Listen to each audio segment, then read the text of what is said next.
boxers, gangsters, drug dealers. I mean, you wouldn't want to stay around theirs, would you? Well, guess what? I got an invite. I'm moving in with some of the country's most dangerous men, so we can find out how they sleep at night. And judging by this mob, there's going to be tears before bedtime.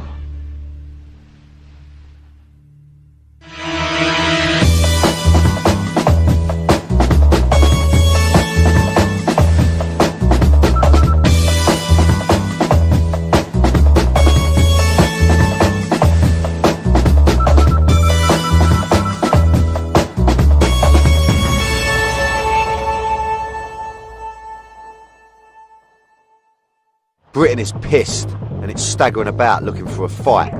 Every weekend in town centres up and down the country, the streets are filled with drunks looking for trouble. And where can you see a lot of this binge drinking carnage? In Blackpool, on some of the northwest's toughest streets. I'm on my way there to spend a couple of days with a man on the front line on the war on binge. Not a copper, a bouncer. His name is Steve Sinclair, aka the Blackpool Rock. He's been done for GBH. He's been arrested for armed robbery. He's been arrested for contract killings, but none of it's ever stuck. I've been shot at. I've got stab wounds, you know. I've had bricks thrown at me, bottles smashed on my head and in my face. I've been arrested for GBH with intent, firearms charges, bank robbery, even looked at for murders. Turning the wrong way. I've never met a more fearless man. A man with a love of fighting, Steve is dedicated to protecting the doors. In Blackpool, that can be a dangerous job. Now, I've never been before, but I know how rough it can get on a night out.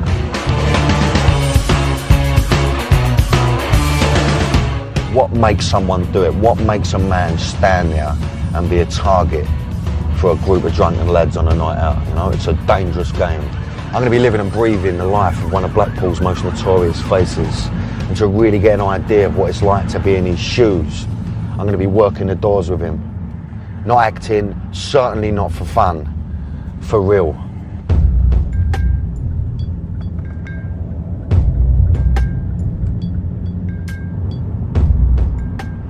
You would think once you've seen one doorman, you've seen them all, really, you know. We've all come across doormen in our time.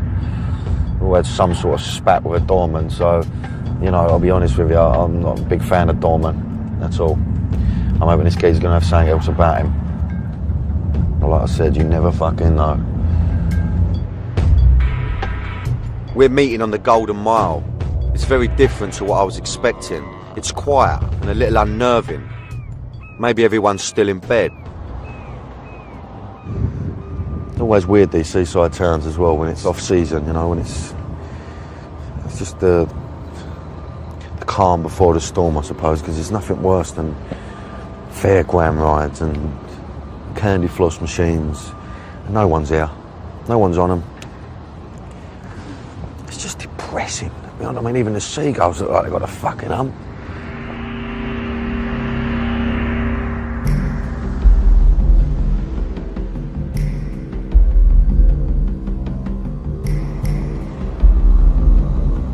Got to be him, and it's a Range Rover in Blackpool. Can't be many of them about.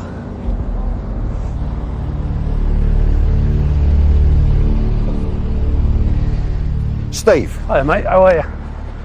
Danny? Very well, sunshine. Nice to meet you, son. Pleasure to meet you, mate. Thank you for talking to me. How are you? Listen, so Blackpool. Yes. Never been before. Right. I've heard it's a bit of a rough town when it wants to be. Yeah, true. It can be, yeah, very much so. Look, listen, I'm in your hands. I'll run around with you for a couple of days, try and get a taste of your life. No worries. How do you feel about me going on the door? Do you think I've got the presents for it? What are you reckon? Yeah. Hey? He doesn't seem convinced. I'm sure you're going to look after me, yeah? You want to take me on a little mission then? Tomorrow, I'll put you on the dog. I've got a stab-proof vest for you and everything. Stab-proof vest, okay. Oh, you'll be alright with that. Well, no, It can be a bit tricky, so. Right, well, I'm in your hands, you know. The last thing I want to do is get stabbed. I want to make a nice show. You've got a vest on, you won't, will you? No, okay, no, sweet as. I'm sweet, let's go, let's do it. Alright, Paul. Steve's been working the doors for 30 years in a town that takes no prisoners. What might make you the better man is you might be able to take it a bit more than they can.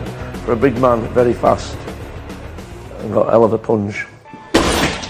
Boxing is his first love and he'll take on anyone. He once fought boxing legend Sugar Ray Leonard.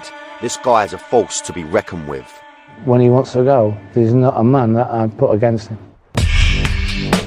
He's a man with a reputation for never backing down and a taste for revenge. If it kicked off at the club big style, if any of my lads got hurt, I'd be out in the car going around to their house waiting at 6 o'clock in the morning, knocking on the door. Surprise. Blackpool is now the unofficial capital of booze Britain. 50 years ago it was the destination of choice for the fashionable and the wealthy. Today things are very different. Blackpool's A&E department is the busiest in the country. Personal assaults occur here at twice the UK average. During the summer there's an influx of young people, some of whom come looking for trouble. To understand Steve's world, he's taking me on the door in a couple of nights' time. I want to know what makes this town in particular so dangerous. Tell me a little bit about, the doors here. Are they pretty dangerous here? But you've got to remember, we get people from all over the country coming here. Yeah. They're having the weekends, they're having the stag parties, Yeah. the trips, whatever. And they come from London, Liverpool, Manchester. And obviously, a lot of the times they think, oh, big I am. I suppose it's the cocaine in it. And The cocaine now, which is one of the main things that people use. Obviously, people get the cocaine rage. And then there's steroids as well. Get a bit All brave, the don't young kids are wearing using steroids. Are they? Yeah, I mean, you see them pumped up. All you have to do is look at them. And if they're using cocaine, they're drinking alcohol, taking steroids, they're dangerous. I don't like the sound of what's ahead of me, but Steve seems like a confident man. I'm just not sure if behind this softly spoken exterior is a friendly old guy or a man with a dark past. I guess I got a couple of days to find out. Coming up, I learned something about Steve that I didn't want to know. Police actually came and gave me a written death threat about 6 weeks ago. And he shows me some of his family heirlooms. I knew there'd be something going on.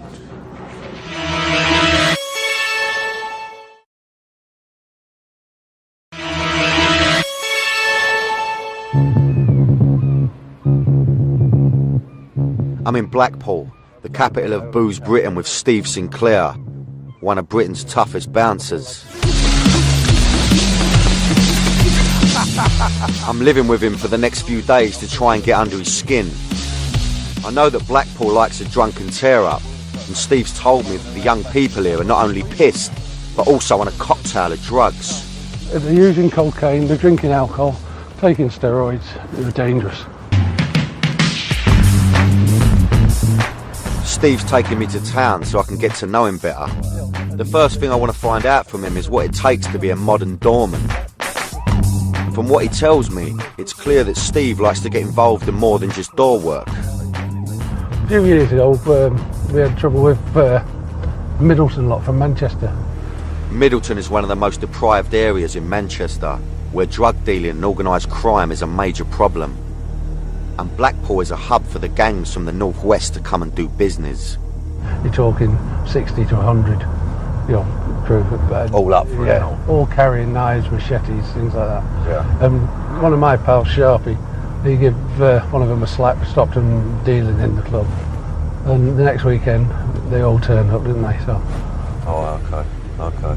They ended up, they turned up for Sharpie, but we ended up tooling up ourselves, but with good shooters. To back them off. I thought being a doorman was all about checking IDs and kicking out drunks. What Steve's talking about sounds like armed turf war. For me, it sounds like it's just like a nightmare. It's just the idea of people knowing where you are. People that want to cause trouble, people you might have a bit of trouble with, know exactly where you're going to be every night on the door. You know what I mean? Yeah. So they can always come back and find you. Is your mentality as a doorman? Is it clump them? Give him a clump first, or is that the last option for you? I always liked going in against odds. Oh, really? You like going up against 5-10 people? Yeah, you feel better, yeah. I take some bollocks to want to go up against 10 geezers, It's like, if you're thinking in your mentality, you're only going to come out a winner because you've got your game enough. They get in each other's way, Denny. you know, if you're literally... If you could pick them off one by one, you've got to be composed though in that. You put me and you in a group of 10 of them now, Yeah. we could stand back to back, Yeah. and they've got to come at us. Yeah, one at a time. And you know that if you're banging, you're hitting them, but they can be hitting each other, kicking each other's legs, each other's ways. Yeah, of course, absolutely. It's about composure, I suppose, isn't it? And not having that element of fear. I'm agreeing with him, but if it come on top, I'd probably have it on my toes. I'll never back away from confrontation, even if I'm well outnumbered. It's a pride thing that I'd rather get a good hiding. Steve's fearless attitude has meant that he'll take on anyone, whatever the odds, even if they're tooled up.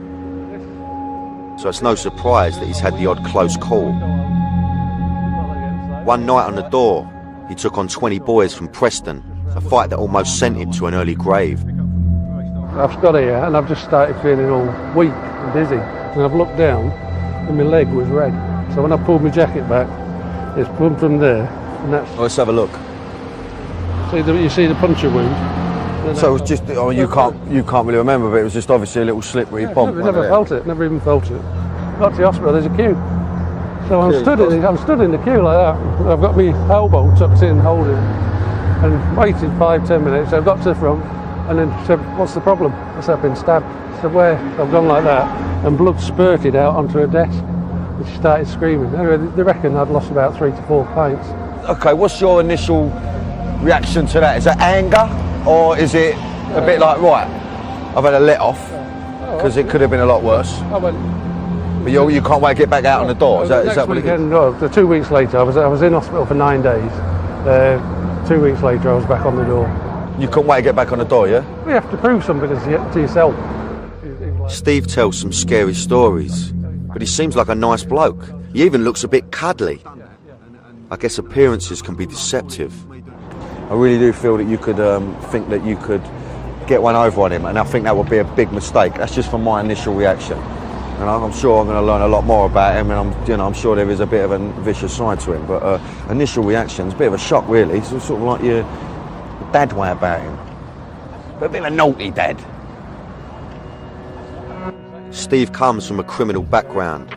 His dad was a crook, and his mum didn't want him following in his father's footsteps.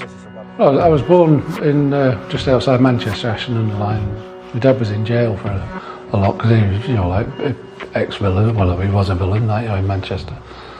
And my mother turned around and said, "If you go back in jail," I said, "We're finished." So they wanted to do a fresh start, and they moved to Portsmouth. It wasn't long before Steve was attracted to the football terraces of Portsmouth FC, but he wasn't there to watch the game.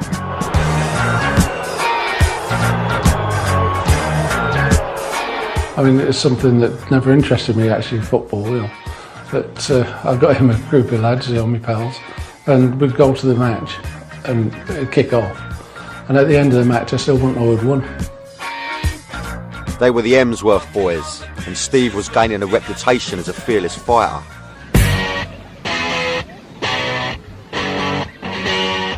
He started to get grief from the old Bill, so began boxing to channel his energy.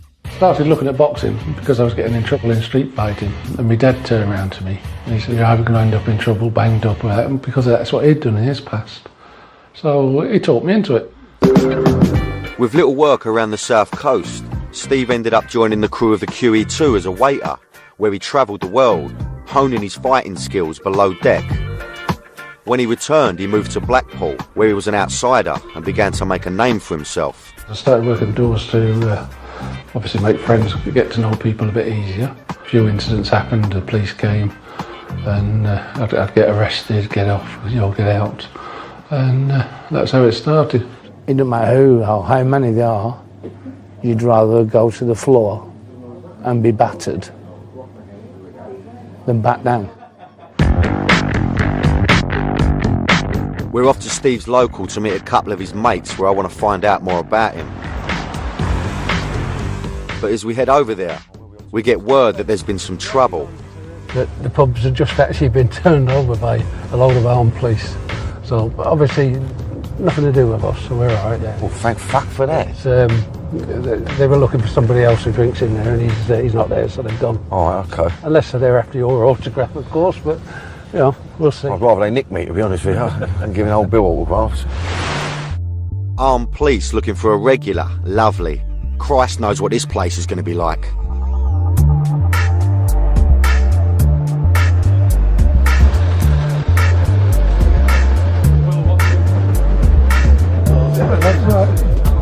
What do you want? I'd like, you know what, I'd like a nice, I think I'll have a nice pint of lager. Sit yourself down. Break the mould a little bit, you know what I mean? Try something a bit different. As Steve sorts me out a drink, I'll try and get settled in. I'm alright. I've got the pool cue there, in case it comes on top. I'm joking, why am I even saying that? If it goes off, I'm out the door, mate. It's always weird, this, when you're walking with a boozer. Camera in my boat. You know, I'm making a film, you know what I mean? It's always like, I always feel a bit like uncomfortable with it. Yeah, pal. Thank you very much, Steve. Lovely job. Cheers, mate. All the best. Nice to meet you. Thank you. Steve's very accommodating, but I'm feeling a bit out of my depth here. What, you any good at the old... While we wait for his mates to arrive, he challenges me to a game of pool. Right. I don't know whether to take it easy on him, you know? I don't want to whip his arse, it's a bit embarrassing. I'm never going to beat Steve in a fight, but I reckon I can have him at pool.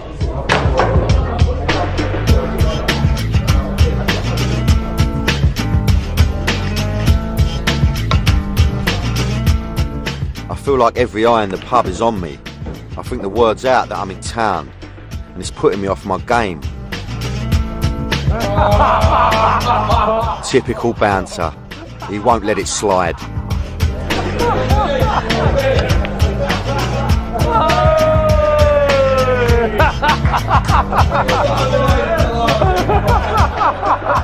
Bollocks. Well, I shoot off anyway. We had a good day. It's been a lovely day, Steve. Mine, there you go, yeah? See you later. We've been having a laugh for the last half hour. But when Steve's mates arrive, the mood turns serious. Pleasure to meet you, boys. Thanks for coming over to see me. Paul, the man on my right, told me how he got into a load of trouble when a punter pulled a knife on him. His glasses off to the fucking throat. So I hit him and he done. Really? It was a one punch, that was it? One punch. Totally. Oh, okay. It's easy, I regret it, I think about it every day. No, of course, I can imagine. But just it seems that one punch just absolutely ironed him out, yeah. It's one of them things that happens to all of us. We've all had it. We've all had people on life support machines. And it's not a case of using too much force. Oh, what you mean, just from people that you've hit? Yeah, but all it is like you bang the guy, he could have thrown 4 or 5 shots at you. And you moved away, boom, down, he's banged his head, he's dead. I said earlier that you could easily underestimate this man. And I think I just have. These guys speak about hurting people like they're talking about the weather. It's disturbing. But what I'm about to hear really worries me. The police actually came and gave me a written death threat about 6 weeks ago. Said my life was... Because when the police get there, they've got to tell you, no, but they've come and given me in writing. But they said, the threat is imminent. And they said, can we do anything to help you? And I said, well, yeah. I said, tell me who's fucking give you the... Oh, no, we can't do that. So if they told me who'd give me the death threat, I could sort it out myself. Well, so they know who it is, but they're just saying, right, well, basically, you got a death threat. Apparently it's imminent. See you later. Mine, there you go. They're bringing it up to like rubbing your wound. They're trying to get you to do something. They're trying to get me to go over and do somebody to nick me. But if we pull the wrong people, we do somebody who's we get nicked. Steve's obviously hurt a few people. They want revenge. And it's making me worry about how staying it is tonight. I'm happy to do a few pictures and autographs, but behind the smiles, I'm concerned. I'm a bit freaked out by the idea of me sleeping around his house. Right? And he's telling me he's got a death threat and it's imminent. So, it's made me a bit paranoid. I don't know whether I want to stay around his house or not. I've got to think about myself. I've got to think about the fact I've got 2 kids, you know what I mean? Do I want to be putting myself in that situation? The other thing I've got to worry about, obviously, is, I don't want to upset the geezer, and the fact that he's inviting me around his house, he's going to let me stay, but, for me to go, no, I don't want to stay, It's just something I'm going to have to deal with later on, you know. But, you know, other than that, I think he's a lovely geezer, but fucking death threats, you know what I mean? I don't need it.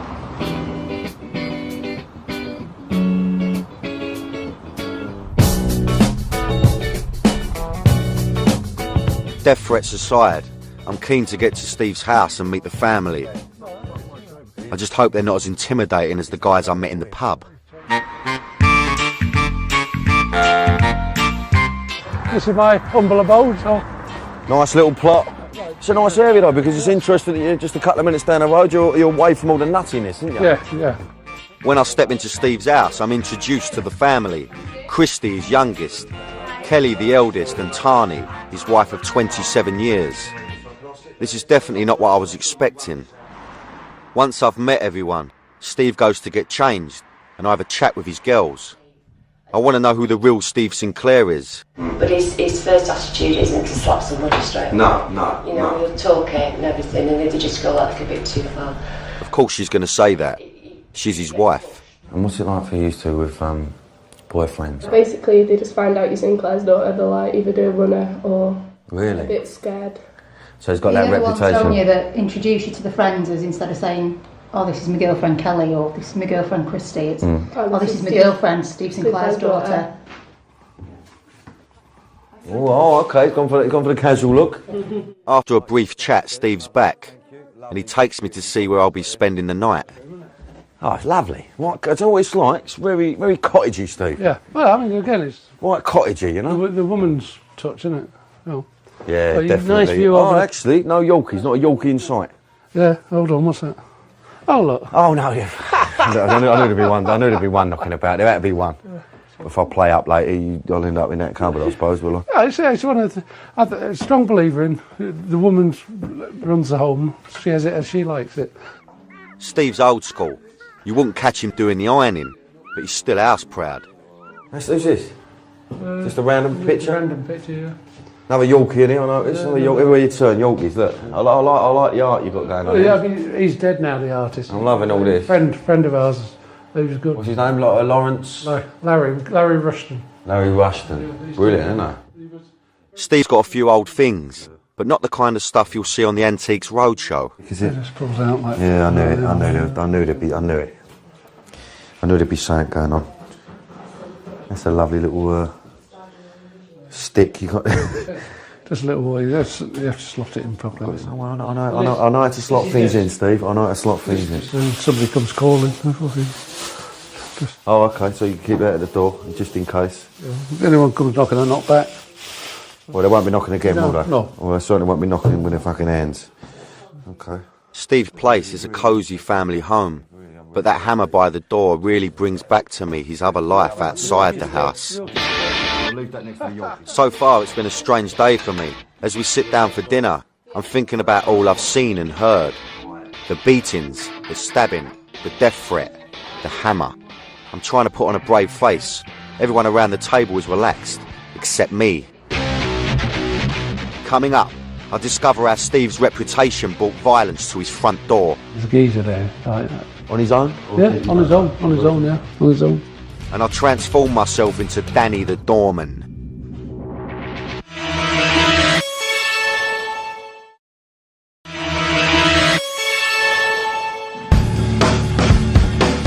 I'm staying in Blackpool with Steve Sinclair, a bouncer not to be messed with. He's been stabbed, beaten and shot at. He's pissed off a lot of people. Now he has a contract out on his life. I'm at his place and I've just had a nice bit of Lancashire hot pot, but I'm getting worried about a possible attack. No, none of that. Oh, hello, come out. Hello, you ever seen a cockney before? Never seen a cockney, have you? Say hello to Daddy. As I'm bonding with Steve's 4 Yorkshire Terriers, he puts on an extraordinary video. I've been told he was fearless, and he proves it by showing me an exhibition boxing match between himself and Sugar Ray Leonard. I mean, how are you feeling there? Can you remember, Steve? I mean, nervous. You're not very nervous, yeah. I was feeling like that. I'm thinking, fucking hell. I'm saying, oh, shit. Best experiences of my life in the sport, like sporting sense, I mean, it ranks up very high with having my daughters and things like that, At the time, Steve, an amateur boxer, was working as a waiter on the QE2. Sugar Ray was a passenger, and then welterweight boxing champion of the world. Originally, the fight was meant to be a bit of fun. The champ had had a recent eye operation, and Steve was warned to be a bit careful. But his competitive spirit got the better of him. Started increasing my punching power to his body, and I was lifting him off the ground with some shots. Didn't faze him at all. And then he's moved around, bam, and I hit him, got him right in the eye. You know, his head's gone back. What had originally meant to be a bit of fun suddenly turned nasty when the champ decided to teach the amateur a lesson. He says to me then, he says, "Are you all right?" I went, "Yeah." He says, "You're not now."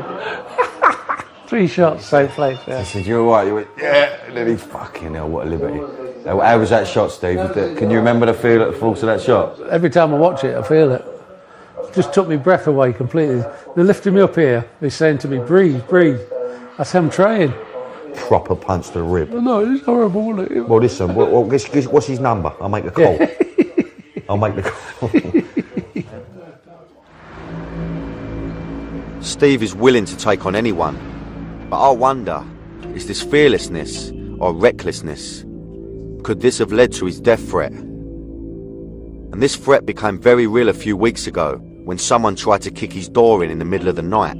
There's a geezer there, right, and he had a hoodie up and all that, and I've shouted, "Fuck you, yo!" And I'm trying to open the door, but it buckled the door, so I couldn't get through. Your initial reaction is to get out there and fucking do it on his own, or yeah, you don't know? On his own. So obviously, to me, he's either carrying something or waiting for me. If I'd have turned the lights on inside, it'd see through the glass, so he might have had a pop. You know, Good call. Yeah. So I would say that anyone that's going to come to your fucking door, yeah, it's going to have something back. They're not going to come with their bare hands, are they? Right, I've made up my mind. You know what's really freaked me out is this whole death threat thing, right? For me, it's a massive thing. Right. Now, for me to stay here, you know, and I'm sure, and I know nothing will happen, really. I don't know, you never quite know, but you've invited me in your house, you know, you've got a bed upstairs, you've laid it all on for me. But yet it's that letter from the old Bill. It's from the fucking old Bill. Just for my own peace of mind, I'm going to go stay at an hotel, and I'll come back in the morning. You all right if I come back here and have a bit of breakfast with you, maybe? Of course, yeah. Is that okay? About 8 o'clock, something like that. Thanks, Steve. I really appreciate it, mate. See you later. I feel bad, but I think I've made the right decision. I think I've learnt a lot about Steve today. I've seen his soft side and had a brief glimpse of the nasty side as well.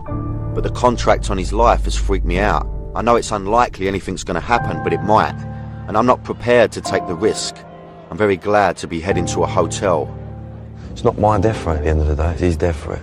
You know? It's not my fucking problem. Why shouldn't I put myself on the front line for it? This might be a selfish thing to say, but that's the reality. End of.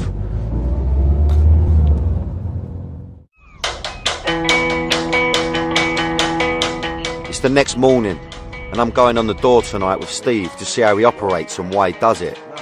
So I'm up early to get some last-minute advice over breakfast before he goes to work. And sitting in his kitchen, he tells me some of the rules that he lives by. If you start thinking to yourself, "Oh, fucking hell, I might get hurt, or I might end up in hospital," or, you know, it's a case of... The idea of controlling... I think, how many of them can I hurt before they hurt me? You know, I mean, one of my tricks used to be years ago, I mean, I'd grip somebody and I'd put their nose in my mouth and break their nose with my teeth. You know, and rather than not bite the nose off, just get it, and you hear the gristle go and crack. Just while I'm eating a bit of bacon. It's not exactly the advice I was looking for. I don't fancy biting someone's nose off. It does intrigue me to see, you know, what would happen if it does go off with you, and I'm sure that everything about you changes totally. The eyes change. New thing, a whole new beast. They always say to me, the first thing, like, your eyes just change and fucking, you know, like one in focus, and that's it. And once you've gone, you've gone. Yeah. This is the thing that I just, you know, I find really struggle to see it, you know, because I just think you're such a lovely geezer, you know. Well, we'll see. I mean, hopefully nothing will happen tonight, but, you know, if it does, there's always a possibility. Of course. Steve is off to his day job training the next generation of doormen. So I take some time to myself. In Blackpool at this time of year, that's not a problem.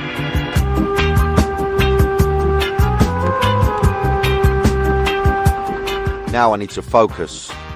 I'm going on the door later and in disguise so I don't get spotted. I just hope some of Steve's reputation rubs off on me. After all I've heard about Blackpool, I hope it don't kick off. It's time for me to get my head in the game and sort myself out for tonight.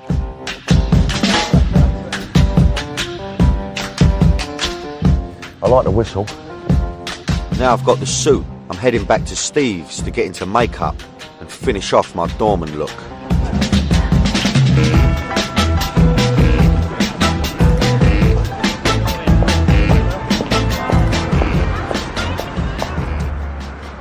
Right. Mug. Right.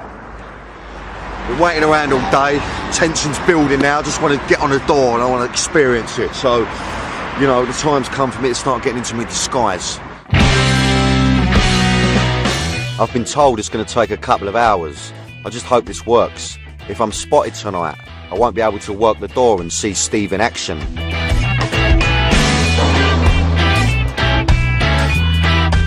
Simon Jordan, eat your heart out.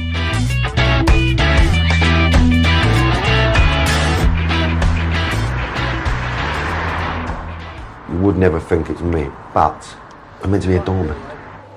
Look at me. I look like I should be sitting in a fucking library.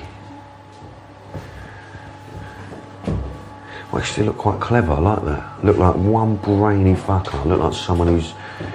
I look like a right number bod. Now to see what Steve thinks of the transformation. I know I look about as intimidating as that cushion, all right? But I'm not meant to really be intimidating. It's just first impressions. What do you reckon? Okay, I'll take that as to say no more. Okay. And then for the serious doorman's kit, stab vest, high vis jacket, and some last minute advice. Any tips, anything I should look out for, Steve, tonight? Yeah, I mean, keep your eyes on me, you know, keep that zipped, because as soon as you open that, people will suss you. But, you know, look as if you're alert, vigilant, you know. I think with me, they'll think, I'm going to whip a calculator out or something, what do you mean? Alright, no, listen, I know I'm in good hands, sunshine, don't worry, I'm with you. Now we're in town, the tension is building. It's St George's Day, and tonight, Blackpool might be up for a fight.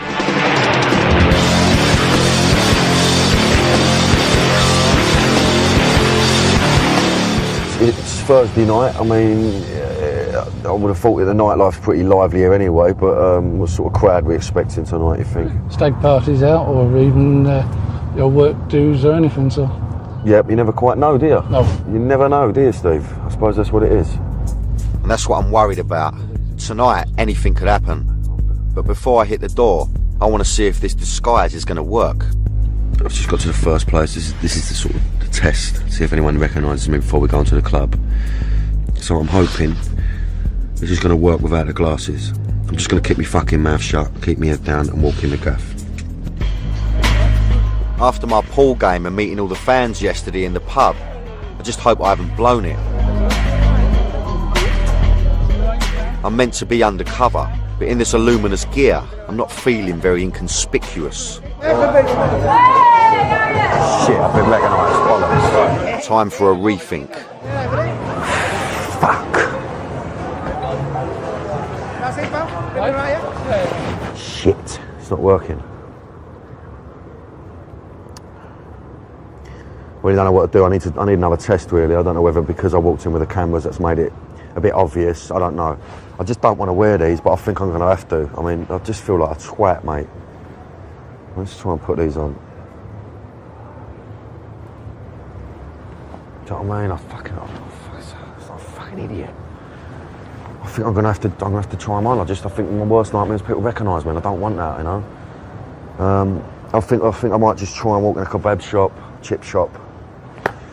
Just try it again, see what happens. So I think I'm going to have to go through with it anyway, you know. I really need to experience this whole doorman thing. I want to try and see Steve in action. It's just put me on a bit of a downer that, because I really thought it was going to work. And, you know, it's a lot of hard work from a lot of people. And as soon as I walk in a booth, it's Danny Dyer, Danny Dyer. Fuck me, how's this Danny Dyer? Not Danny Dyer. Well, it is Danny Dyer, but it ain't. Let's go and try another test. With a hidden camera on me, I step out into the street to give it another go. I really want to experience working on the door, but if this doesn't work, I don't think I really understand what's made Steve so fearless. Result. That was good, I got away with it. It all seems to be working really well. I'm made up until my producer overhears something.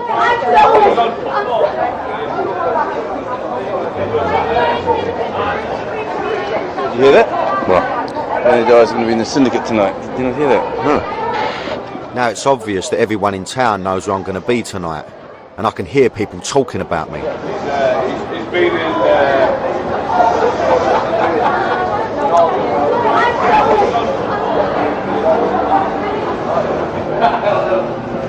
Very interesting. People slagging me off.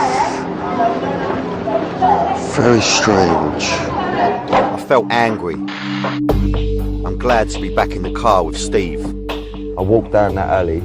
Nobody recognised me. I was getting a few funny looks because I looked like a twat, but it was interesting because I heard a couple of geezers slagging me off outside a pub. Saying, Danny Dyer, fuck Danny Dyer, this, that, and that. Weird feelings. I'm 2 foot away.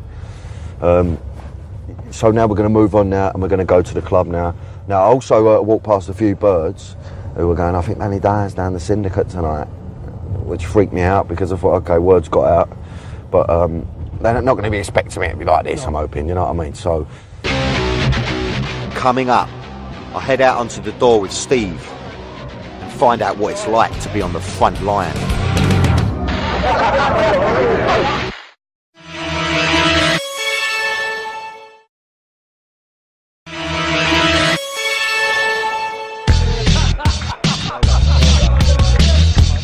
I've been knocking around with Blackpool's toughest bouncer for the past couple of days to try and understand what this guy is all about.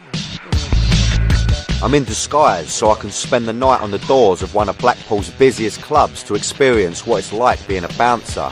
But I've just found out that the whole of Blackpool knows I'm going to be there. strange feeling because I just don't know how it's going to go, really. I want everything to pan out nicely. I want to just, you know, just be a shadow, really. Just don't know what's going to happen. We're out of the car and walking up to the door. Now I'm feeling a bit digi. It's a big fucking club, isn't it? The Syndicate is the biggest club in Blackpool and one of the largest in the UK. It holds 4,000 people and has over 40 door staff. With all these people, I just hope there's no trouble tonight.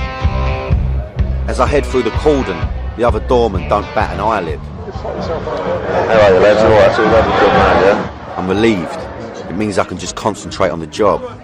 Once we're on the door, I take a back seat so I can observe Steve. He's looking for troublemakers, drunks, and the underage chancers. As the place starts to get busy, my nerves begin to kick in. Steve's in his element. He's very relaxed. I guess for him, this is very quiet. What's interesting though, Steve, I mean, do you prefer it quiet like this? I mean, it's easier for it's an easier night, but I think you want to... Yeah, it's boring. Boring though, yeah, can imagine.